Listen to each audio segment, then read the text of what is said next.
Chapter 564. Ha ha. The moment Emily returned home, she had heard a series of wild laughter from the living room, which gave her goosebumps. Emily couldn't help but shiver all over. Holding the key, Emily opened the door and entered the living room. She then saw her teacher Luo and sitting on the sofa in the living room with his legs crossed. He looked very relaxed as he was holding a bead which was giving out yellow light. It looked like a realm bead. He was laughing loudly. "Teacher, what's so funny?" Emily asked as she walked over. Ahem, nothing. I just thought of something very funny." Xia Pingan stopped smiling as he looked at Emily. "Why did you come back so early today? It's been a bit tiring these days." "Seeing that I'm too tired these days, the leader asked me to finish work on time today and take a rest tomorrow." "Teacher, you haven't had dinner yet, right?" Emily threw a glance at the bead in Xia Pingan's hand. It should be a realm bead. However, she had never seen that realm bead before. There seemed to be a tiny person moving inside the realm bead. It was very interesting. Therefore, Emily didn't look at it too much. Not yet." Xia Pingan shook his head. "He had just come back too." "That's great." Emily smiled as she walked towards her bedroom. "Wait for me to change my clothes. I'll cook tonight. I've just learned how to cook rice and make diced chicken. I can show them to you tonight. Watching Emily busying herself, Xia Pingan looked at the realm bead in his hand as he smiled. This realm bead was the realm bead of earth escaping skill. Xia Pingan had not imagined that he could obtain the second realm bead of earth escaping skill so quickly. This realm bead was one of the 40 realm bead. Among the 40 realm beads that he had just obtained, besides this realm bead of earth escaping skill, there were 7 other realm beads that he could fuse with. 5 realm beads of immortal strength, 2 realm beads of magic, and the other 32 realm beads that he had already fused with. Although he didn't need them for the time being, he could keep them for future use. He could gift them to others or exchange them for realm bead. Therefore, the harvest this time was too great. Not to mention the several hundred million euros, he easily obtained 8 more realm pearls that could be fused again. Once I fuse with these realm pearls, I should be able to reach the 7 sun stage soon. Xia Pingan smiled. After returning home, Emily quickly went to the kitchen and started cooking. An hour later, Emily had finished cooking and served the dishes. Looking at the half-cooked rice, Emily felt very embarrassed as she said, "Teacher, I put too much water in it and it's already ruined. Why don't I cook it again?" "Haha, it's alright as long as the rice is cooked." Xia Pingan comforted her with a smile. "At least the diced chicken you fried is not bad. Take this rice for example, you put too much water in it. You can cook the remaining rice with some other things tomorrow morning, such as peanuts, preserved fruits, meat, and so on. You can add more water and make it into porridge, just like how you make soup. You can also treat uncooked rice in this way." Emily blinked her eyes. Both uncooked and uncooked rice can be made in this way, just like making provençal vegetable soup. Of course, it's a good habit for us to save food. Xia Pingan glanced at Emily before suddenly saying, "Make some preparations tonight and rest early. Try to recover your body to its best state tomorrow. You can then fuse with the realm bead tomorrow." Tomorrow? Emily, who was scooping rice, trembled as she became excited. "Teacher, you mean tomorrow? I can fuse with the realm bead and become a summoner tomorrow?" "Yes." After the meal, Xia Pingan returned to the back room and took out the realm beads that could be fused with. Spreading them out in front of him, he rubbed his hands excitedly and prepared to fuse with them. The words Gong Sui, Shimen Bao, Chun Jian, Rat Dung in Honey, and Guizi Xuanzi were engraved on the 5 immortal realm beads. As for the 3 magical realm beads, except for the earth escaping skill, one of them was engraved with the words Golden Shoes, while the other one was engraved with the words Zhang Jiuling Presence Mirror. The last 2 realm beads were both black box realm beads, which had never been fused with by anyone on Earth. Looking at these realm beads, Xia Pingan felt like an emperor flipping his card. It was too extravagant. Let me fuse with you first. Xia Pingan picked up the realm bead that was engraved with the words, rat dung and honey, and started to drip blood on it. After a short while, Xia Pingan was surrounded by a light cocoon. When Xia Pingan opened his eyes, he found himself in a garden. In front of him, there was a pleasant plum tree. The tree was covered with plums. He was picking up honey in a jar with chopsticks in one hand while holding a big yellow plum in the other hand. Given his thin arms and legs, he was obviously an 11 or 12-year-old boy. A few eunuchs and guards stood beside him. There was also a young eunuch who bowed and held a tray of honey. He stood respectfully at the side. Your Majesty, this plum is too sour. It tastes better if you dip it in honey.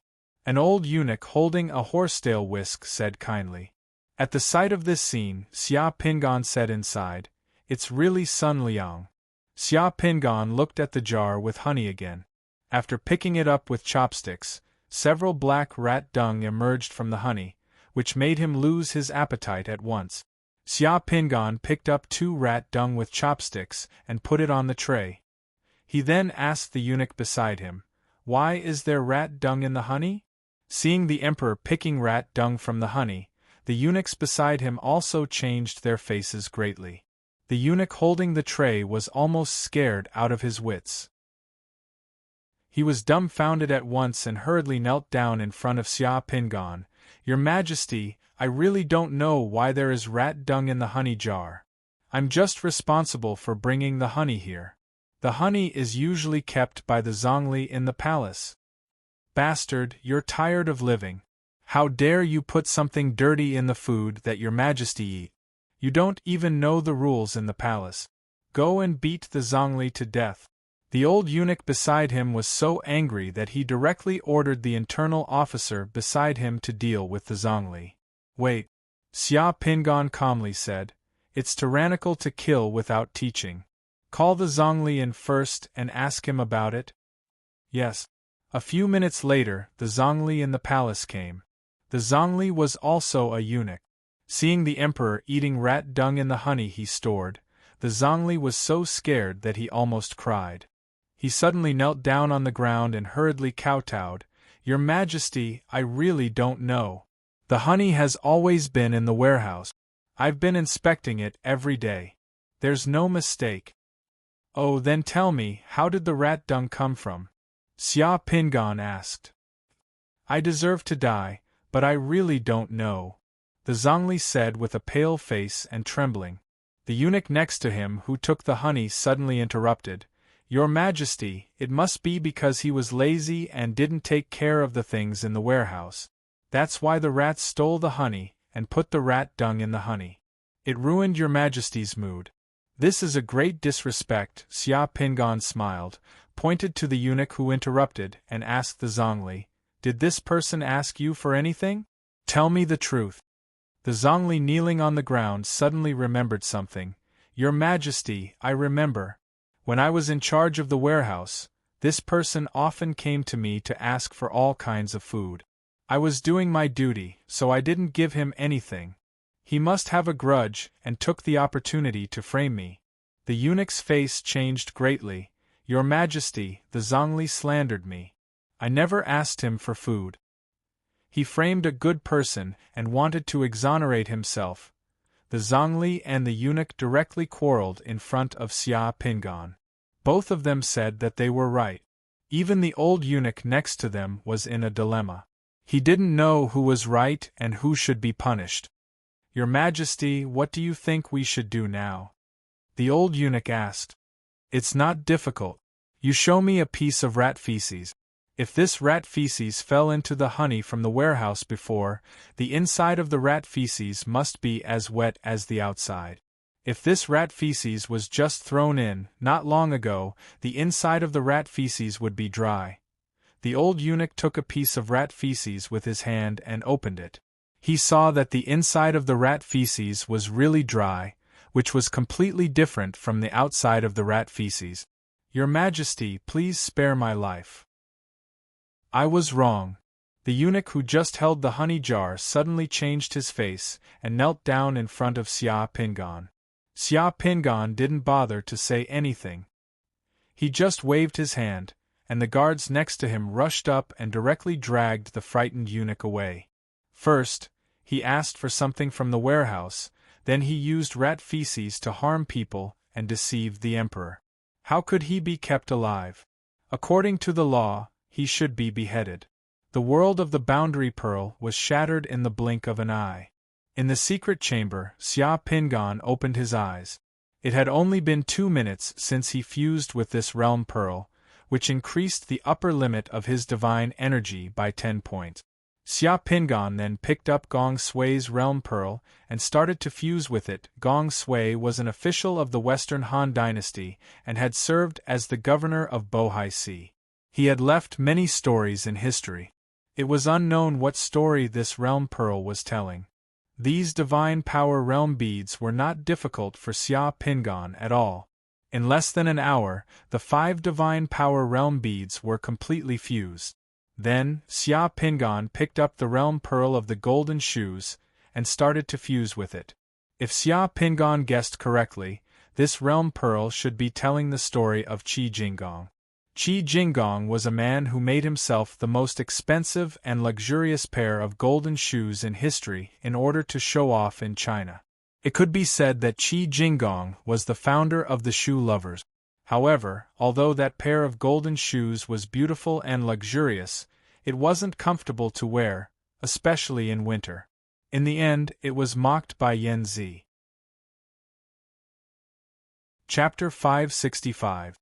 5 days later, heavy rain once again enveloped Paris. The entrance of the catacombs in the 14th arrondissement of Paris was even more gloomy and gloomy under the falling raindrops, and the atmosphere was solemn after the transformation of the cemetery. The entrance to the catacombs and the roads within a kilometer had been sealed off. There were very few people near the cemetery to begin with. In addition, the news that the catacombs were about to transform and that millions of skeleton warriors would be summoned by the demon I was spreading everywhere in Paris. Not to mention within a kilometer of the cemetery, there were not many people within 2 kilometers, and those who came were all trembling in fear. At the intersection of this area, armed personnel from the Popular Front, the Citizen Alliance, and the Paris Guards had already built fortifications with barbed wire, triangular steel frames, and sandbags on the street, looking as though they were facing a formidable enemy. These few days, this place had been under tremendous pressure and attention, and no one dared to let their guard down. The armed personnel stationed here had to be on duty 24 hours a day, and they could only rest in shifts and pay close attention to every move in the catacombs. Behind the fortifications, the black muzzles and firepower of various weapons were pointed at the streets and roads at the entrance of the catacombs. Self-propelled artillery and tanks were also being driven over. Lads, cheer up. Our families are behind us. The people of Paris are watching us. Watch the sentry towers. Behind a road guarded by the armed Paris guards, a tall, white-bearded soldier wearing a raincoat and a helmet was patrolling the defensive facilities on the street in the rain, loudly encouraging the armed personnel stationed here. "Babu, don't let the ammunition box soak in the water." "Sir, I heard that a team of summoners has already gone in. Will the corpse transformation happen again?" A young man in the machine gun formation asked softly. "I don't know either. The horror of the catacombs may be beyond your imagination." The officer stopped behind the barbed wire, picked up his binoculars, and looked at the catacombs in the distance. "Sir, I heard that you once led a team into the catacombs to hunt down Demon Rat. What's it like inside the catacombs?" Someone asked curiously. "The 2-kilometer bone sacrifice hall that you see is clean and tidy, making you think that the other places in the catacombs are the same. In fact, the Bone Sacrifice Hall is the only part of the catacombs that the living can go in and take a look. The other places in the catacombs are like hell, a hell filled with millions of skeletons that no one has cleaned up for hundreds of years." The officer had a lingering fear on his face. "Believe me, the demon rats don't want to stay in that place for a second longer. They will have nightmares, and after walking in there for a long time, you'll think you're a skeleton. You'll think that you're walking in hell. The strongest and bravest soldiers who carried out the mission with us. After they came out, many of them had to undergo psychological treatment for half a year and then gradually returned. And when the surrounding people heard this, a trace of fear appeared on their faces. Sir, there seems to be a situation at the exit of the catacombs. I seem to see a flame flying out of the catacombs. The watchman's shout suddenly drifted from the sentry tower. The shout passed through the curtain of rain and made all the people behind the defense line quiver. The officer who had just spoken immediately ran to the sentry tower and aimed at the defense line at the exit of the catacombs with a telescope. The heavy curtain of rain blocked the view of the telescope, making everything blurred. The officer widely opened his eyes and observed carefully. Suddenly, the officer also saw numerous broken bones spraying out of the entrance of the catacombs in a flame. Someone is fighting in the catacombs. That flame should be a summoner. The officer quivered as he immediately shouted, "Prepare for battle." The order to prepare for battle immediately alarmed the surrounding people. In the heavy rain, all the guards rushed to the back of the defensive line. They held their weapons and looked into the distance nervously. Many people were praying in their hearts that they wouldn't see skeletons walking out of the rain. That would be too terrifying. The officer continued to observe the entrance of the catacombs in the distance with a telescope. Suddenly, his heart trembled as he saw human-shaped skeletons rushing out of the catacombs. Then, summoned creatures chased out and intercepted those human-shaped skeletons near the entrance of the catacombs. A fierce battle seemed to be going on in the catacombs. A moment later, the water within 100 meters of the catacombs suddenly condensed into ice. The raindrops turned into hailstones and fell from the sky. The skeletons near the entrance of the catacombs all turned into ashes. Then, the whole ground began to tremble slightly. A few seconds later, an earth-shattering boom sounded. Flames soared into the sky. The violent explosion happened right at the entrance. Almost half of the city of Paris heard that violent explosion. The armed personnel stationed in the 14th arrondissement were all alarmed. The huge explosion and roar made the puddles on the ground tremble. As for the location of the explosion, near the entrance of the catacombs, it was beyond recognition. Skeletons, hailstones, flames, splashing stones and mud fragments, and gushing flames were thrown out from the entrance of the catacombs. The skeletons fell as far as 500 or 600 meters away, falling like rain. The armed personnel stationed near the cemetery were all shocked by the changes near the entrance of the catacombs. Some of the changes just now were also noticed by others. It seemed that someone was fighting in the catacombs. Almost at the same time, in the intelligence center of the Committee of Order's stronghold, the alarm of the intelligence center suddenly sounded. Huaxia's Weasel 5 and Weasel 6 radiation detection satellites had captured a strong radiation signal near the entrance of the catacombs in the 14th arrondissement. Just now, the radiation signal flashed and disappeared, but it was enough for the satellite. Someone brought the nuclear material out of the catacombs. Minister Yan's face was ashen as he stared at the electronic screen that had turned red and ordered, "Everyone, move out immediately." The summoners in the Committee of Order's stronghold poured out in full force. In the heavy rain, roaring military SUVs rushed out of the stronghold and sped on the streets, rushing toward the cemetery of the 14th arrondissement. After the violent explosion and the commotion subsided, everything quieted down after more than 10 minutes. The armed forces stationed near the cemetery of the 14th arrondissement each sent a reconnaissance team to investigate in the rain and see what had happened. When the reconnaissance teams arrived near the entrance of the catacombs, they found that the entrance of the catacombs had been blown open by the explosion, and the whole ground had turned into a huge pit. Broken bones were everywhere on the ground, and some things seemed to be human flesh and body fragments. The remnants of mage robes could be seen on those fragments. It seemed that a summoner had been fighting here. The scene was so tragic that it made people's hearts tremble. The huge opening of the pitch-black catacombs was right in front of everyone's eyes. Inside the catacombs there were messy white bones everywhere, like a passage to the abyss. The few teams didn't have the courage to enter. At this moment, a figure walked out of the catacombs passage. At the sight of the figure coming out of the underground tomb, an armed member of the People's Front became nervous as he started to fire at the figure with his assault rifle. As soon as he opened fire, the members of the other teams also opened fire at the black figure coming out of the catacombs. The bullets they shot seemed to be useless against the black figure. The hearts of the team members trembled, and they almost wanted to run away. The black figure looked a little tired. Finally, he walked out of the catacombs. It was Xia Pingan. At this moment, Xia Pingan's face was a little pale, his body was tired, and his clothes were tattered, as if he had gone through a great battle. A water shield protected Xia Pingan's body. In front of the water shield were orange-yellow bullets floating in the water.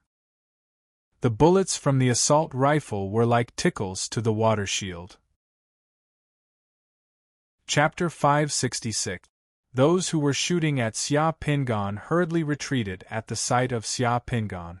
For ordinary people, the overwhelming power of a summoner was not something that ordinary people could contend against.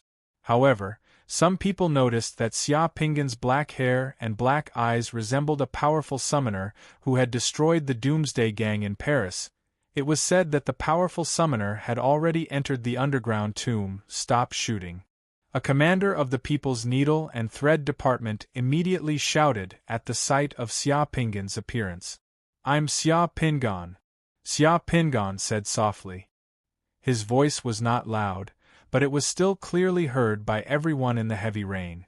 While speaking, Xia Pingan spat out a mouthful of blood and said in a weak voice, "Inform Mr. Curie and Mr. Wenger that the mission has been completed.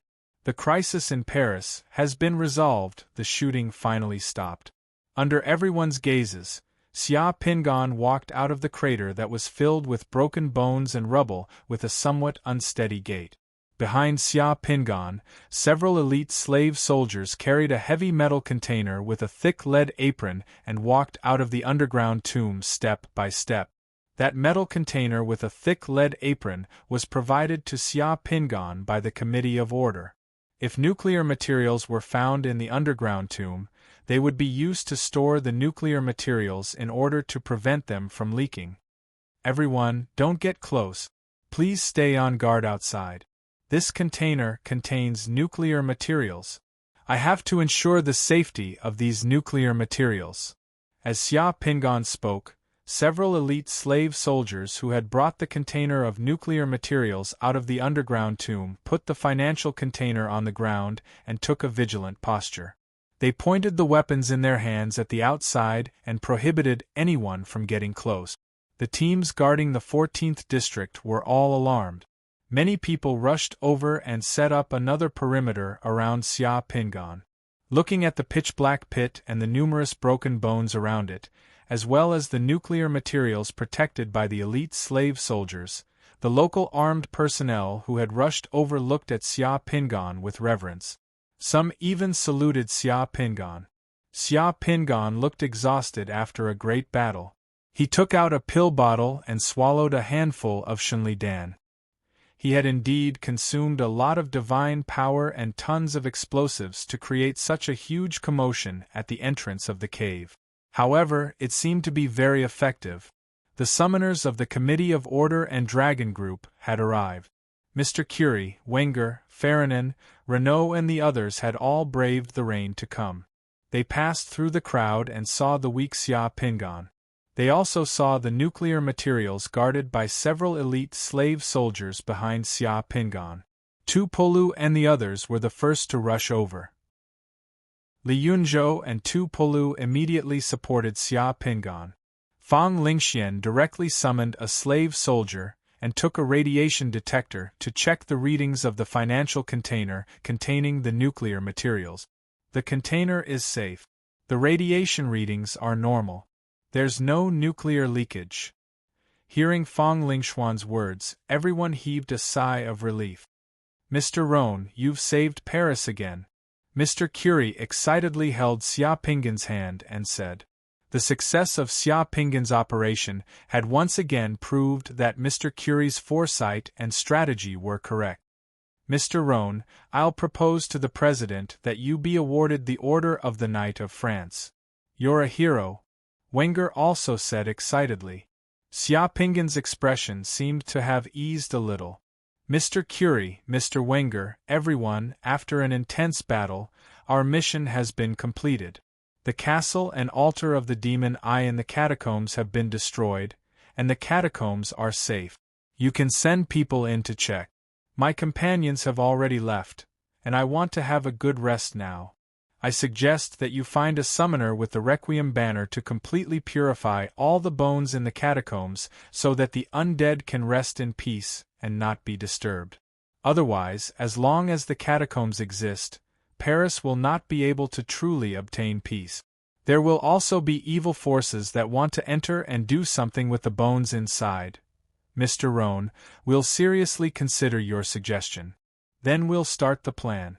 No matter how long it takes or how much money it costs, we'll let the dead in the catacombs obtain true peace and tranquility.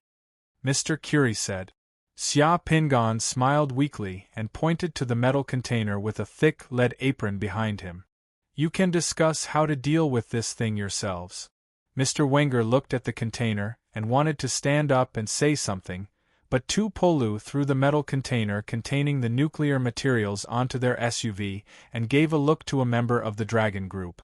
The members of the Dragon Group drove away with the nuclear materials without saying a word. I'm too tired. I need to rest for a while. Everyone, goodbye. Xia Pinggan muttered to himself. His figure merged into the water curtain under everyone's gazes and slowly disappeared, once again displaying the power of a summoner in front of everyone. This is a truly powerful summoner, long live! Long live Roan! Long live Roan! The armed members of the various factions cheered, and some even fired into the sky. These days, the pressure of the catacombs in Paris had almost made everyone breathless. As front-line personnel, they felt it even more deeply. Now that they heard that the crisis in the catacombs had been resolved, that the Demon Eyes scheme had failed, and that Xia Pinggan had found the most critical nuclear materials, some people were so excited that they shed tears. Paris had finally overcome the crisis and was saved. Teacher, you're too amazing. I heard everything. In the evening, Emily returned to her villa excitedly. As soon as she opened the door of the villa, she started shouting. Joy, excitement, and pride. These emotions surging in her heart made Emily's cheeks turn red, making her look exceptionally cute. At this time, Emily had quietly fused with 3 Foundation Establishment Realm Pearls a few days ago and had long become a quasi-summoner. However, the others didn't know that she was still in her patrol team. It was just that the patrol team's work had become much easier for her because she had fused with the Realm Pearls and received the Divine Power Marrow Cleansing infusion. She was completely at ease. The living room of the villa was empty, and there was no response. Just when Emily thought that Xia Pinggan was still in the secret room, light flashed on the floor of the living room, and a mysterious golden rune appeared in the living room. The divine rune split open, and Xia Pinggan's entire figure walked out of the divine rune and stood in the living room, giving Emily a fright. It was a divine rune with the word scar, but Emily did not know it. Teacher, why are you? Emily did not understand for a moment. Emily, when you saw this image and voice I left behind, I had already left Paris. I left a few realm pearls and 2 small spiders for you in the secret room as gift. Before I leave, I will emphasize to you again that you are my disciple and that I helped you fuse with the realm pearl. Once you leak it out, your life will be in danger, and it will be equivalent to suicide. In order to take revenge on me, the demon I will not let you off. This is also the reason why I left Paris. Now, the people around me are all high-risk existences, and they will be targeted by the demon eye, so I need to disappear for a while. The figure of light that emerged from the ground smiled, and began to talk to Emily as though Xia Pingan was standing in front of her. Don't worry, we will meet again in the future. Don't worry about me. We'll meet again in the future. Maybe one day I'll stand in front of you again. Just like how you have to face your own challenges, I also have my own challenges and things that I have to do. I've always treated you as my younger sister. Actually, I don't want you to become a powerful summoner. I only want you to live well because a powerful summoner means more responsibilities, and it also means that you will have more contact with the darkness. For a girl, this is especially cruel. However, I also know that you're a girl with your own thoughts. Therefore, I can only wish you well. Lastly, I'll give you some words of advice. Don't rush to become powerful, but don't forget why you want to become powerful. If your parents were still alive, they would rather see a happy Emily than a powerful Emily. After saying this, the figure of light left behind by Xia Pingan disappeared, as though nothing had happened. It was only then that Emily realized how important that person was to her when the person she was used to suddenly leaving. The luxurious hall was empty, and Emily realized that a part of her heart had mysteriously become empty. Emily stood in the living room in a daze, her face full of tears. Even she did not know why she was crying like this. Teacher, thank you. I believe that we will definitely meet again. I will definitely become your best student. Emily raised her face, and behind her blurry, teary eyes, there was already a determined expression. At the Committee of Order's stronghold, Minister Yen looked at the message on Fong Lingyin and Fong Lingshan's Secret Service watches and frowned. Is this the last message Luoan left for you? Yes. We can't contact Luoan now, and the Secret Service watches of the Dragon Group can't contact him either. He has already disappeared. He's probably worried that the Demon Eye will take revenge on him. He ruined the Demon Eye's plan in Paris, so the Demon Eye won't let him off. Fong Lingyin's voice was a little low. The nuclear materials have been escorted by Operation Group No. 3 and sent back by plane. Our mission this time has been completed. The French government just contacted me and wanted to give him a medal. Minister Yen looked at the information on Fong Lingyin's Secret Service watch again, and could only sigh. He disappeared so suddenly that the Demon Eye really can't do anything to him. I think we will meet again in the future. Yes, I hope so. The last message Xia Pingan sent to Fong Lingyin's Secret Service watch was, I'm going into seclusion for a while. I'll contact you if I need anything. Tupolu and the others also received the same message. The hero who saved Paris disappeared from Paris just like that. It was beyond everyone's expectations. Chapter 567. A week later, in the Great Fire Country, Capital Region National University, *ring ring ring, the bell rang across the campus, startling a flock of pigeons near the lawn of the bell tower. After hovering over the campus for a while, some pigeons landed on the roof of the teaching building of the School of Fine Arts in the university and started to coop. A group of youthful college students walked out of the school building and rushed to all parts of the campus. Xia Ning, who had a ponytail and was wearing a loose blue overalls and carrying a backpack, walked out of the building with several young students. She was a middle-aged woman with black-rimmed glasses, a slightly plump figure, and a pretty face. She was wearing a long dress and looked intellectual and elegant. When the surrounding students saw the middle-aged woman, they all greeted the middle-aged woman, or looked at Xia Ning next to her with envious eyes. The middle-aged woman was Professor Yu Ruden from the School of Fine Arts of the Capital Region National University. She was a world-renowned female painter whose works were very influential all over the world. In those auctions, one of Professor Yu Ruden's works could be sold at a sky-high price of tens of millions. Xia Ning, your clay sculpting skills have improved a lot recently, but there is still room for improvement. Professor Chu Lin is an expert in this field. I recommend you to join Professor Chu Lin's studio during the holiday, go for an internship for a period of time, and participate in the restoration of cultural relics in some monasteries and Taoist temples. You should improve. I have already told Professor Chu Lin, and Professor Chu Lin is also very happy to do so. Ah, Professor Chu Lin. Thank you, Professor. Xia Ning was a little flustered and surprised by Professor Yu Ruden's sudden kindness. Professor Yu Ruden smiled and talked to the surrounding students. Finally, she waved her hand and walked directly to the parking lot next to the school building. The group of students from the School of Fine Arts separated from Professor Yu Ruden at the entrance of the school building. The students were full of energy again. Xia Ning, 2 girls and 2 boys beside him talked and laughed as they walked toward the canteen. Xia Ning, tomorrow is the weekend. Where are you going now? A short-haired beauty standing next to Xia Ning squeezed Xia Ning's shoulder. Nowhere. I'm going to the library and the clay sculpture classroom.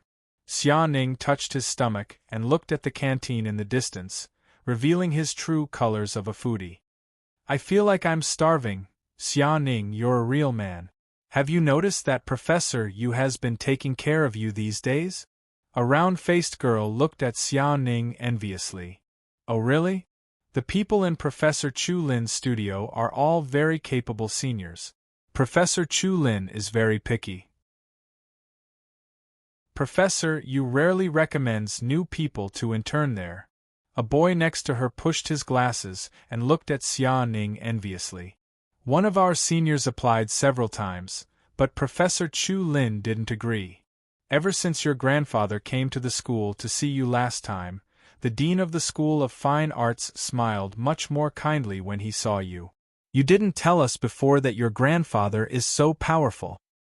He's the vice chairman of the National Committee of Order.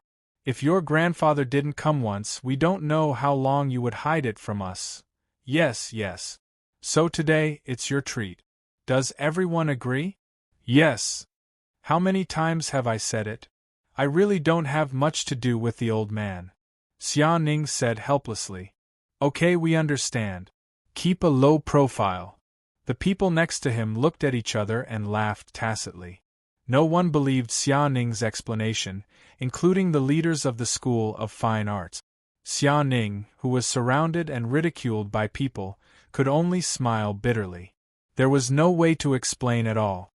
Ever since Wang Shi and the old man came to visit her at the school last month, Xia Ning had unknowingly become the focus of attention in the school. When the old man came to see Xia Ning, he was in a VIP luxury car with a special pass that allowed him to pass through the capital circle without any obstructions. Summoner guards were with him. When they heard that the old man had come to the school, a group of school leaders came to greet him in a hurry. They thought that the leader had come to inspect the school. However, the old man didn't meet any of the school leaders. He only asked his secretary to say a few words to the school leaders. The old man himself came to the School of Fine Arts to look for Xia Ning. He and Xia Ning strolled by the artificial lake in the school for a while and chatted for a while before leaving the school. Then, the whole school knew that Xia Ning was the old man's granddaughter. Xia Ning's life and studies in the school also underwent some subtle changes. The dean, professors, and teachers of the School of Fine Arts smiled more when they saw Xia Ning, and their attitudes became more amiable. The school gave Xia Ning more opportunities, and it was obvious that they wanted to cultivate Xia Ning as the future star of the school. The few boys who were pestering Xia Ning because of their good family background also left on their own accord. Xia Ning's world also became peaceful. The old man's status in the Fire Country was now the standard national leader. Usually, if people wanted to see the old man, they could only see him on TV or in the newspapers. No one would have thought that the old man's granddaughter was in the School of Fine Arts. Seeing how the old man took time out of his busy schedule to come to school to see his granddaughter, she was definitely the apple of his eye. Now, for the first time in her life, Xia Ning felt the annoyance of being the center of attention. Even though she was walking on campus with her classmates, she could still see many students on the road and around her secretly casting their gazes on her. She didn't know if it was telepathy, But among the gazes around her, Xia Ning suddenly felt a special gaze. She immediately turned her head and looked at her 9 o'clock position. An ordinary-looking bespectacled man in his 30s, wearing a gray trench coat, a pale yellow scarf around his neck, and a cap on his head. He was holding a newspaper in his hand and standing under a few ginkgo trees not far away, sizing her up. That man looked like a university staff member, teaching assistant, or a graduate student of another school. The man's gaze was unusually focused, so focused that it was a little rude. He stared directly at Xia Ning, which was slightly different from the people around her who were quietly sizing her up. Xia Ning frowned slightly and continued to chat and laugh with her classmates as they walked towards the school cafeteria. Looking at the smile on Xia Ning's face and her youthful appearance, and then listening to the conversations around her, Xia Pingan smiled slightly. A stone fell from his heart, and he withdrew his gaze from Xia Ning. Xia Ning walked a few dozen meters, but for some reason, that man's gaze kept lingering in her heart. She felt an inexplicable sense of familiarity. She turned her head and looked in the direction she came from, but there was no one under the ginkgo trees. That man had disappeared. Xia Pingan walked out of the Metropolitan Region National University, got into a taxi, and had the taxi take him to the harbor of the Metropolitan Region. After getting out of the taxi, he entered a roadside cafe and sat in a booth. He ordered some coffee and food, then moved his hand, and the Committee of Orders Special Service watch appeared in his hand. He sent a message to Minister Yen. Minister Yen, I'm in the metropolitan region of the Fire Country. Can you still honor the reward of finding the 3 realm pearls for the nuclear materials you promised me? Before the waiter of the cafe brought the coffee over, Minister Yan's message came back in 10 seconds. It was very timely. Of course, I'm in the metropolitan region. We've already prepared the realm pearls. How can I give them to you? I'm at the 5 Flavors Cafe at the Seabird Bay Pier. Wait a moment, I'll be there in 20 minutes. After contacting Minister Yen, Xia Pingan put away his watch and looked at the scenery at the pier outside the cafe. Compared to the last time he came to the metropolitan region, the order in the metropolitan region of the Fire Country had basically returned to how it was before Shenglin. There were all kinds of ships docked at the harbor outside. It was unusually prosperous and lively. Melodious whistles could be heard from the sea from time to time. Sir, here's what you ordered. A fat auntie in the cafe carried a tray and brought the coffee and food that Xia Pingan ordered. Xia Pingan finished his food slowly. It took less than 20 minutes. Ring, the doorbell of the cafe rang. Minister Yen, who was wearing a gray suit and a black hat, walked in alone with a black briefcase. His sharp eyes scanned the few customers in the cafe. When he saw Xia Pingan, Minister Yan's eyes were slightly puzzled. Xia Pingan smiled at Minister Yen and pointed at the seat across from him. Minister Yen confirmed his target and walked towards Xia Pingan. Chapter 568. The other customers in the store didn't pay attention to a person entering the store. Minister Yan's old-fashioned appearance was similar to that of a clerk, accountant, or tax inspector of a company on the dock. Moreover, he was a middle-aged man, so he didn't attract any attention. Minister Yen directly came to Xia Pingan's booth and sat down. His sharp eyes glanced at Xia Pingan's face and seemed to have discovered something. He let out a long sigh. Mr. Luo, long time no see. Haha, not long, just 7 or 8 days. Minister Yen, you're quite fast. You've arrived in less than 20 minutes. I came here by helicopter after receiving your message. It's quite convenient. The helicopter is parked on a nearby building. Just as the two of them exchanged a few words, the fat auntie in the shop had already come over with the menu. A cup of coffee, no sugar, thank you. Before the fat auntie came over, Minister Yen had already turned his head and ordered. The fat auntie in the shop directly turned around and left. In the blink of an eye, she came back with a cup of hot coffee. In less than half a minute, Minister Yan's sharp eyes habitually scanned the other people in the shop and the surrounding environment. After confirming that there were no eyesores here, his expression slightly relaxed. Then, his eyes fell on Xia Pingan's face and he smiled faintly, an advanced disguising mask and illusion. The illusion completely covered the flaw of the disguising mask. Mr. Luo's disguising skill is really impressive. At this moment, Xia Pingan was actually wearing a disguising mask.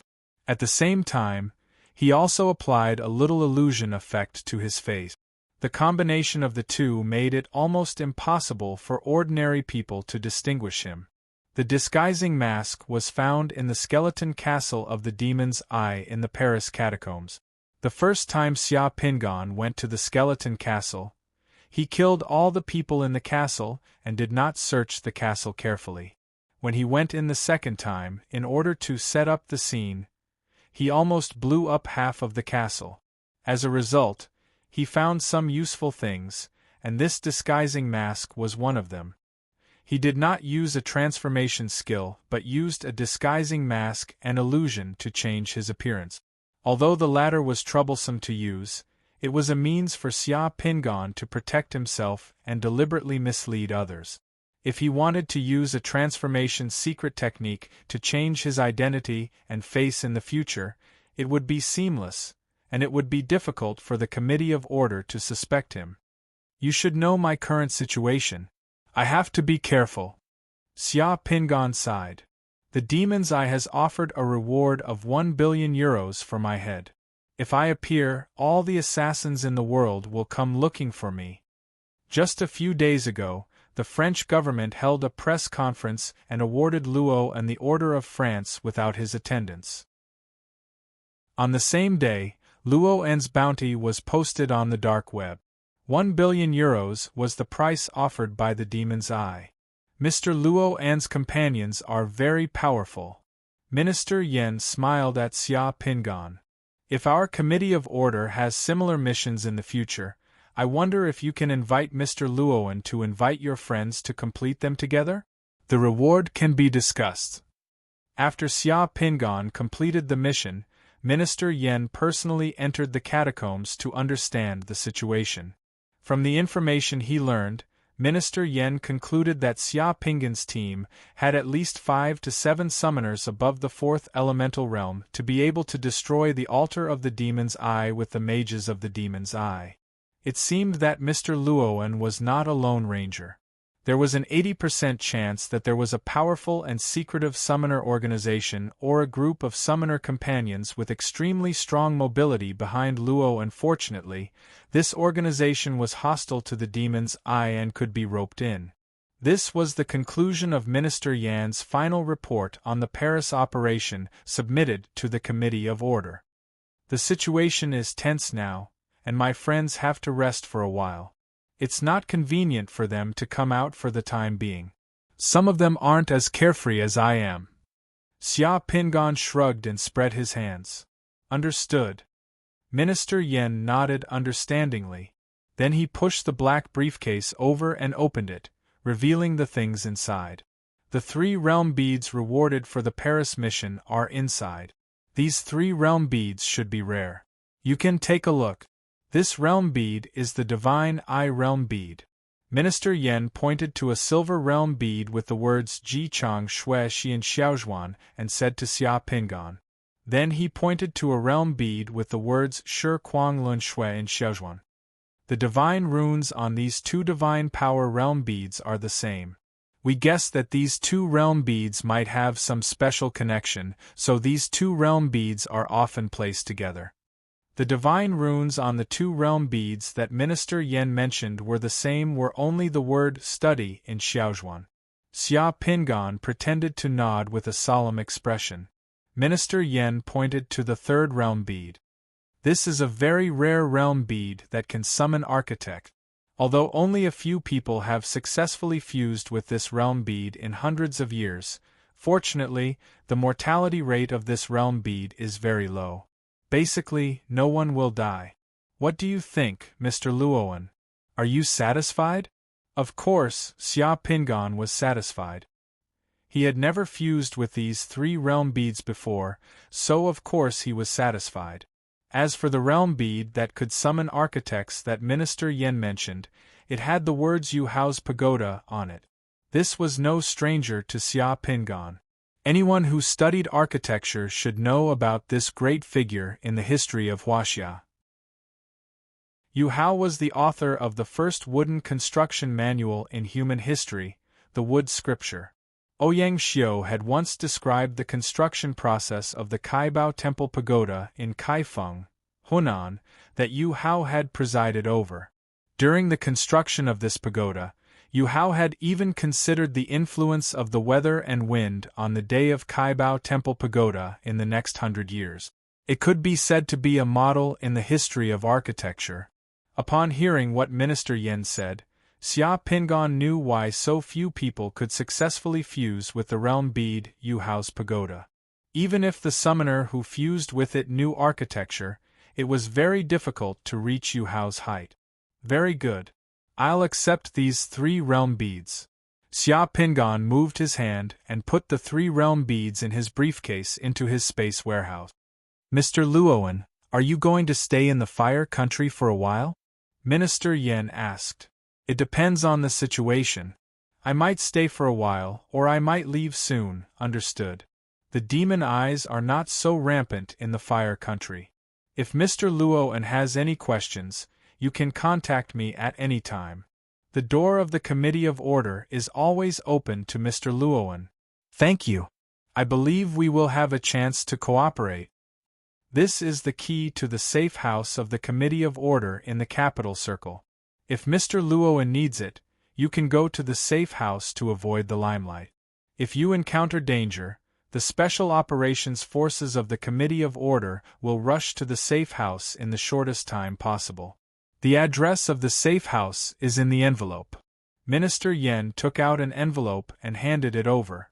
Xia Pingan took the envelope. After Minister Yen finished his coffee, he simply said goodbye and left. Child of Fortune mischievously followed Minister Yen out. After seeing Minister Yen leave the coffee house, he walked toward a tall building not far away. After walking 100 meters away from the coffee house, a capable man in a black suit walked over. Minister, we have completed the deployment near the coffee house. 2 drones and an unmanned submarine are in place. Nonsense. Nonsense. This person isn't a demon eye summoner. Withdraw everyone. If a 7th elemental realm summoner wants to leave, relying on these things is useless and will cause misunderstandings. Don't let the dragon group see us as a joke. If there's any problem, I'll explain it to the committee members. Minister Yan's expression immediately turned cold. The man in black lowered his head and quickly retreated. Silently, the arrangements around the coffee house, in the sky above the dock, and under the sea disappeared, and a group of people left silently. Minister Yen went to the top floor of the building and left in a helicopter. When the coffee house regained its silence, Xia Pingan paid the bill and walked out of the coffee house. A moment later, he disappeared from the dock. Chapter 569. After leaving the cafe for over an hour, Xia Pingan suddenly drilled out of a granite layer with distinct edges and corners in the thick underground rock stratum of the capital region of the Great Fire Country like a ghost and a bubble. Watching this medium-sized underground karst cave, he finally revealed a wisp of smile as he muttered, "Here it is." The underground world was not solid. Those who had experience in exploring mines, exploring underground caves or digging underground tunnels would know that the structure of the underground world in this world was very peculiar. In addition to underground rivers, there are also many natural caves or karst caverns of various sizes in the depths of the underground. Commoners' exploration ability in the underground world was very limited. Most of them were limited to some caves on the surface of the earth. However, with the help of special drilling equipment or excavating underground cities and underground bases, humans could drill about 10,000 m underground. Even summoners would find it very difficult to enter the depths of the underground world. They were as difficult as commoners. As for space-invading creatures such as sandworms and demon rats, their underground activities were also limited. Sandworms and demon rats could hardly survive in the special hard stratum and the lack of air. Only summoners who had mastered the earth-escaping skill could come and go freely in the underground world.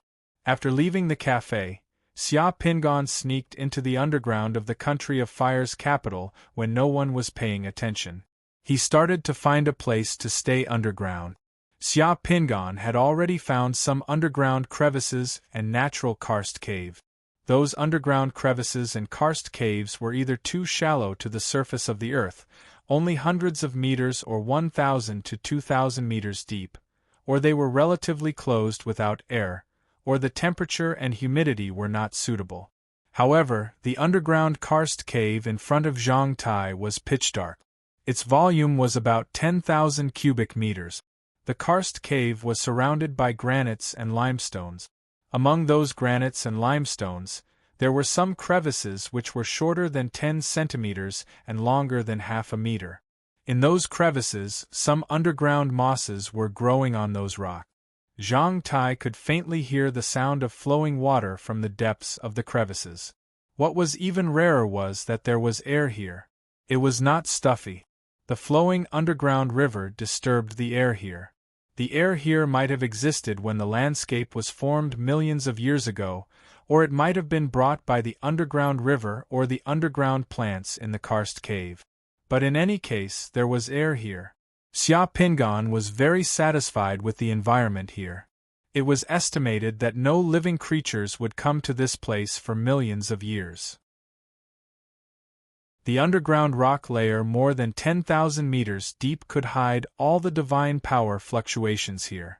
More importantly, this place was under the central area of the capital region of the Great Fire Country.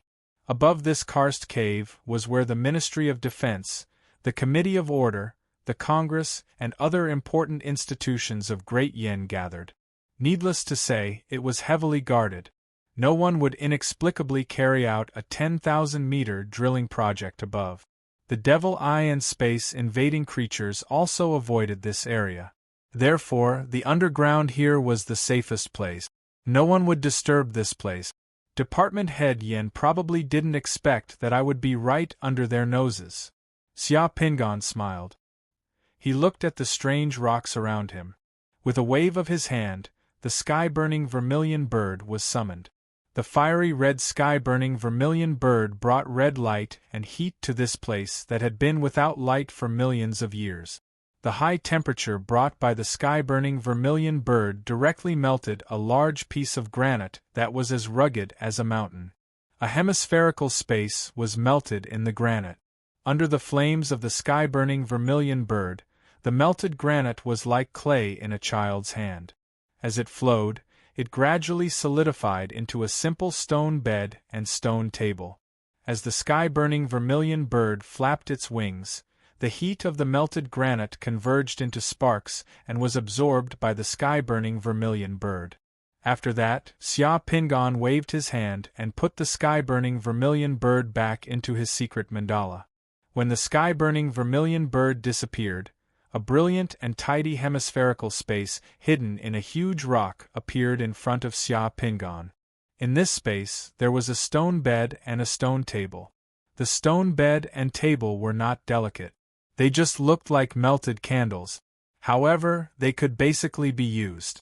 Additionally, the temperature had returned to normal. After entering this hemispherical space, Xia Pingon looked around and nodded with satisfaction. It should be fine to settle down here. From now on, this place would be his secret base in the Great Fire Country. As long as this planet was not destroyed, there should be no problem here. His doppelganger could wait for him here safely. If he had mastered such a powerful Earth escape technique when he had just arrived in Paris, he might not have had the chance to meet Emily again. He took out a few moonstones and inlaid them on the walls of this hemispherical space. The pitch-black space was lit up and looked a bit more romantic. Then, he took out a tortoiseshell 5 elements inverted 8 trigrams sword array and activated it. he released a few mechanical spiders and threw them in an inconspicuous corner. This space was under the double protection of the array and the mechanical technique. It was absolutely safe. Even if there were any changes, he could sense it in time and escape with the Earth escape technique at any time. This is the safest safe house. Unfortunately, there are too few warm jades on Earth. If there was a warm jade stone bed, that would be even better. Xia Pingan nodded with satisfaction. After feeling that there were no more flaws and worries, he took out a thick cushion for cultivation and laid it on the stone bed. Xia Pingan sat cross-legged on the mattress and took out the 3 realm pearls that Department Head Yen had just given him. At this moment, the upper limit of Xia Pingan's secret mandala's divine power had reached 8,566 points. He was getting closer and closer to the 8,820 points of the 7 Sun realm. As long as he had the realm pearls, he would be able to break through. If he encountered special realm pearls, he might be able to complete the final breakthrough with just a few of them. Xia Pingan was prepared to collect realm pearls on Earth to break through the 8,820 points of divine power. Then, he would return to the god-slaying bug world to find the 7 Sun realm divine spring to complete the final breakthrough. Let's see what kind of surprise you have for me first. Xia Pingan picked up the realm pearl that Ji Changxue had shot and began to drip his blood to fuse with it. Previously, Department Head Yen had said that this realm pearl was the divine Eye realm pearl. Xia Pingan had doubts in his heart, but he had not said anything. This was because, according to what he knew, Ji Changxue had indeed trained his eyes first. This was also the standard of a godly archer. Therefore, it was very normal for this realm pearl to have a spell slot that could strengthen a summoner's eyes after fusing with it. However, in history and legends, the person who had taught Ji Changxue how to train his eyes was Handan's godly archer, Fei Wei. After Ji Changxue had mastered his eyes and learned the ultimate archery skill from Fei Wei, Ji Changxue had heard from Fei Wei that the world's most powerful archery skill was mastered by someone called Gan Fu. Therefore, Ji Changxue had gone to Gan Fu to learn from him. In the end, he had learned the pinnacle of archery from Gan Fu. In the records of Taiping Imperial Records, Fei Wei was Gan Fu's student and disciple. After Fei Wei had mastered his archery skill, the two of them had a competition in archery. Fei Wei had secretly shot Gan Fu with an arrow. Gan Fu had caught Fei Wei's arrow and shot it back at Fei Wei. Fei Wei had run around a tree, but Gan Fu's arrow seemed to have grown eyes and could fly. It had also chased Fei Wei around the tree. In the end, Fei Wei had been defeated and had admitted defeat. If Ji Changxue had only learned the eye skill and archery skill from Fei Wei, he had only learned half of it. Ji Changxue's highest level of archery was actually the pinnacle of archery that he had learned from Gan Fu. Therefore, those people who had fused with Ji Changxue's realm pearl probably hadn't fused it perfectly. They had only fused part of it. If this realm pearl could be fused perfectly, it might bring him other surprises. Chapter 570. Okay, a godly arrow. As soon as Xia Pingan opened his eyes, he saw that he was in the middle of the crowd, watching the bustle, while the people around him were all excitedly clapping and cheering. Not far away, there was a tall city gate tower. At the gate of the city gate there were 2 words, Handan. This was an open space outside Handan City. There were many peddlers around, and there were many people coming and going at the city gate. Everyone was gathered here, and he was also wearing coarse clothes, carrying a bag on his back, looking travel-worn. The person being watched by the crowd was a tall man with a curly beard. That man was shooting an arrow with a bow. The man's target was a big poplar tree outside the city. The tree was more than 100 meters away from the man. Xia Pingan looked towards the tree and saw an arrow nailed to the tree, but the people around him were cheering. Xia Pingan was still puzzled. It was just a big tree, what was there to be happy about? Just as this question arose in his mind, Xia Pingan saw the man shoot another arrow. This time, Xia Pingan saw clearly. The arrow shot from the back directly hit the end of the arrow shaft in front. The sharp arrowhead directly hit the arrow shaft and feathers of the arrow in front of the tree. The feathers scattered like catkins blown by the wind, causing the people around him to cheer. Xia Pingan was also shocked. This level of skill was not as simple as hitting the bullseye. It was the standard of hitting a blade or a fly from 100 meters away. The arrowhead at the back had to break the end of the arrow shaft in front of the arrow shaft. No matter how many arrows were shot, there would only be one arrow shaft left on the tree in front. The man shot another arrow, hitting the arrow shaft in front of him. The scattered arrow shafts fell under the tree, and the people around him cheered again. "Uncle, who is this archer? How can he be so skilled?" Xia Pingan asked an uncle next to him to be on the safe side. "This is our Zhao country's #1 godly archer, Fei Wei," the big tree next to him said proudly, and then clapped his hands. It was indeed a Fei Wei. Xia Pingan watched from the side, waiting for Fei Wei to finish his performance and for the crowd to disperse. Fei Wei came to the target poplar tree alone, and was about to use a small knife to dig out the arrowhead from the tree trunk. Only then did Xia Pingan come to the side and help Fei Wei dig out the arrowhead without saying a word. The arrowheads of this era were made of copper and were not cheap. If the arrowheads were dug out, new arrowheads could be forged. Fei Wei glanced at Xia Pingan, who came over to help silently. He didn't say anything. After the arrowheads were dug out, he opened his mouth. "Young man, you look travel-worn. Did you just come to Handan?" "To be honest, I came to Handan because I heard that Fei Wei is the #1 archer in our Zhao country. I wanted to learn archery from you. I didn't expect to see you today. You really live up to your reputation. Can you teach me your archery skills?" "Oh, you want to learn archery from me?" Fei Wei glanced at Xia Pingan and nodded slightly. "Your body isn't weak. You should have practiced before, right?" "Yes, I have practiced for a period of time. I also like hunting. I can barely use a bow. What's your name? Where did you come from?" Fei Wei continued to ask. If this question was asked to other people who had fused with the Realm Pearl, they would definitely be dumbfounded. However, who was Xia Pingan? Naturally, he could answer it fluently. "My name is Ji Chong. I came from Xing Di Ningjin." Fei Wei laughed and put away his bow. Suddenly, he took out an arrowhead and stabbed it towards Xia Pingan's eyes. His movements were fast and swift. The sharp arrowhead almost touched Xia Pingan's eyelashes before Fei Wei stopped. Seeing that something sharp was stabbing towards him, although Xia Pingan didn't cowardly dodge, his eyes naturally blinked twice. "Not bad, you have enough courage. You don't have to dodge. Seeing that you are also from Zhao country, I will tell you. If you want to learn archery from me, you must first learn not to blink. When you learn not to blink, even if a sharp blade stabs you or an arrow shoots you, you can stare at your target without blinking. Then come and find me." As Fei Wei spoke, he put the arrowhead back into the deerskin pouch and turned to leave. Xia Pingan didn't chase after him. He only bowed deeply to Fei Wei's back. Then, he didn't enter Handan City again. Instead, he turned and left. Ji Chang's hometown was Jichang Village in Hebei's Ningjin County.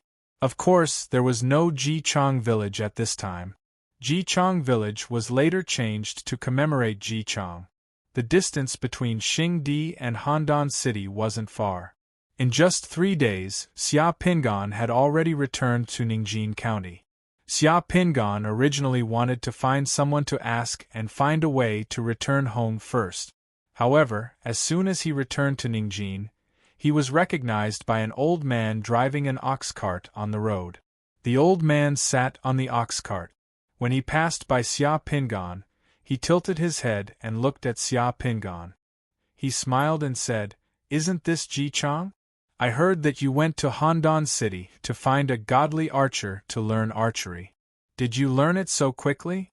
Xia Pingan was secretly sweating in his heart. At this time, people were very simple.